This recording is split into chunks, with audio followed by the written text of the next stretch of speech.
주님께서 여러분과 함께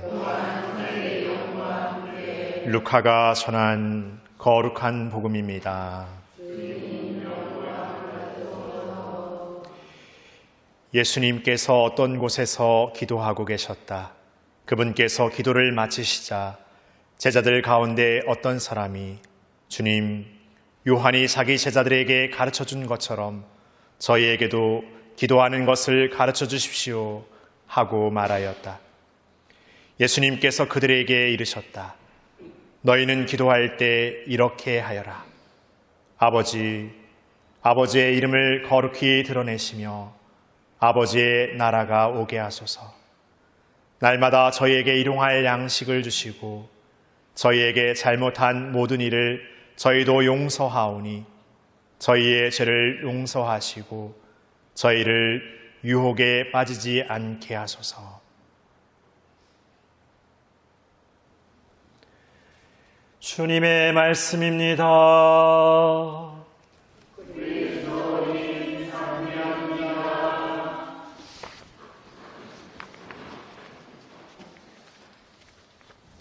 참 예수님,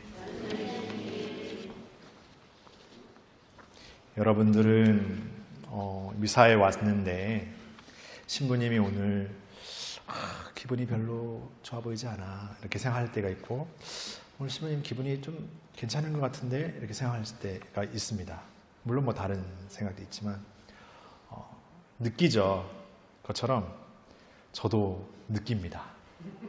뭘 느끼냐면 이렇게 보면 오늘 그냥 여러분들의 어떤 표정과 어떤 이렇게 앉아있는 모습이 어떻게 보면은 기쁜 분도 있고, 또 어떤 분들은 슬프고 힘들어 보이는 분도 있고, 또 여러 가지 어떤 것들이 느껴집니다.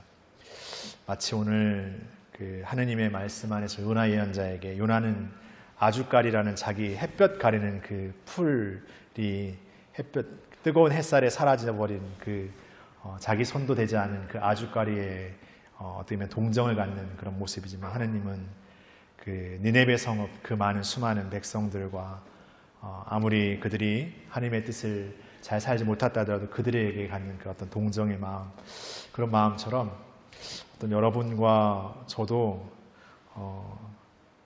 아주 많은 시간은 아니지만 이제 뭔가 이렇게 느끼는 관계가 아닐까라는 생각을 좀 문득 들게 합니다. 그래서 오늘 미사를 봉헌하면서도 우리 각자의 마음과 지향은 다를 수 있지만, 그럼에도 우리 서로가 또 바라는 것들을 또 이 미사 안에서 서로에게 또 이렇게 응원해주고 기도하는 미사가 되었으면 좋겠다는 생각이 듭니다.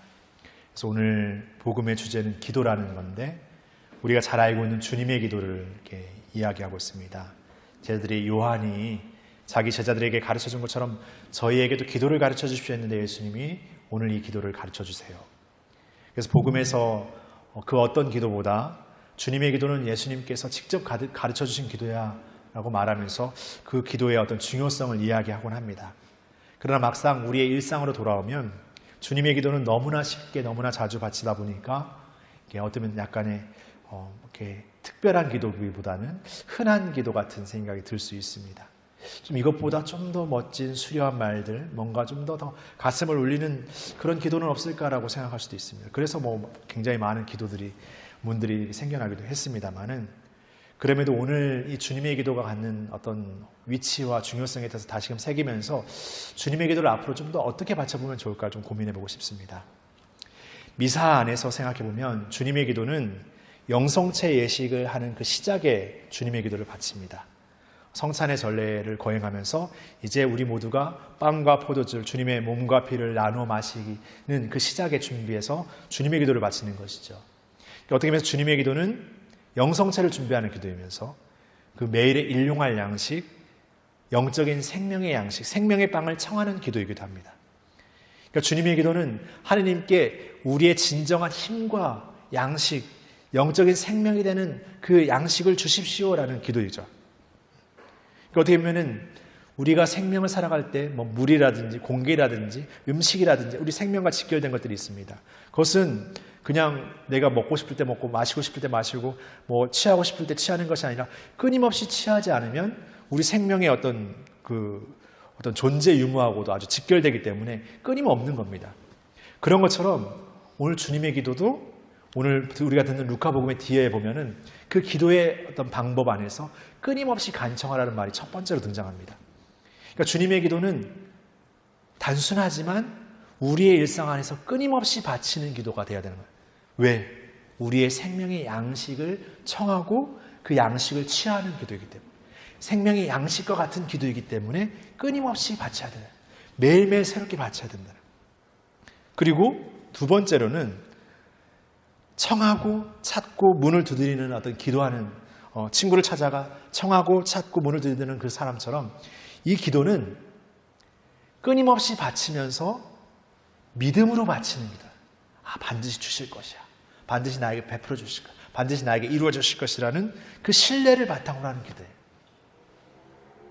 그냥 입으로만 되뇌는 기도가 아니라 짧고 단순하지만 끊임없이 생명의 양식을 청하면서 반드시 하느님께서 우리에게 영적으로 살아가도록 하는 그 생명을 주시는 분이시야 하는 그 고백으로 드리는 기도가 주님의 기도라는 거죠.